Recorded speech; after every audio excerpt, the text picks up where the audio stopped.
In the wake of the Newtown massacre, Democratic Senator Dianne Feinstein wasted no time before calling for stricter gun laws, more gun laws, including a ban on assault weapons. That move prompted one former Marine to strike back with a letter that minced no words for the senator.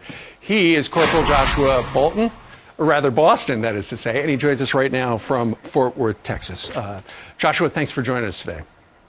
Thank you for having me. Why'd you write the letter to Senator Dianne Feinstein? Well, it's our firearms, they're important to us, and they're something that we have to have in order to keep what we have as a country going. And this starts us on a slippery slope. They take these away, next they come for the bolt-action guns, and there's really no reason to register other than to confiscate at a later date and time.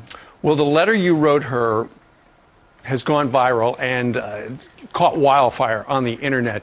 It's lengthy, but I'd like you to read, if you would, a passage from it because it really summarizes your point. Okay. It says, "I am not your subject. I am the man who keeps you free. I am not your servant. I am the person whom you serve. I am not your peasant. I am the flesh and blood of America. I am the man who fought for my country. I am the man who learned. I am an American." Okay, so that's what you wrote to Senator Feinstein. Her office did respond to say Senator Feinstein respects Corporal Boston's service. She has heard from thousands of people, including many gun owners, who support her plan to stop the sale of assault weapons. The legislation will be carefully focused to protect the rights of existing gun owners by exempting hundreds of weapons used for hunting and sporting purposes. What do you think of her response?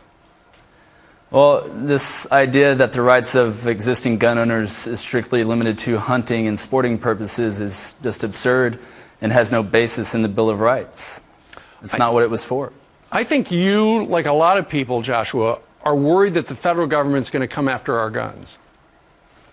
It's something we've seen happen time and time again in history. With Stalin, happened in Cambodia, and then, of course, the Third Reich. No one saw that coming until it was too late.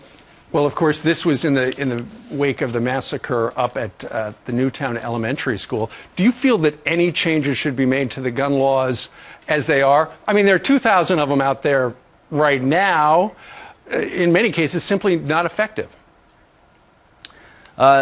One change that we need to really honestly look at is this idea of a gun-free zone. Essentially, all it does is advertise a hunting ground for the predators in our society.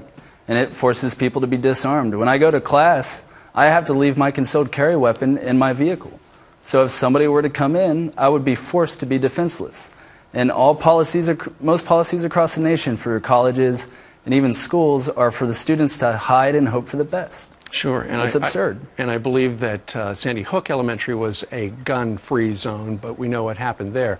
Now, you say that the assault weapons legislation that she is proposing, there was an assault weapons ban in this country for 10 years.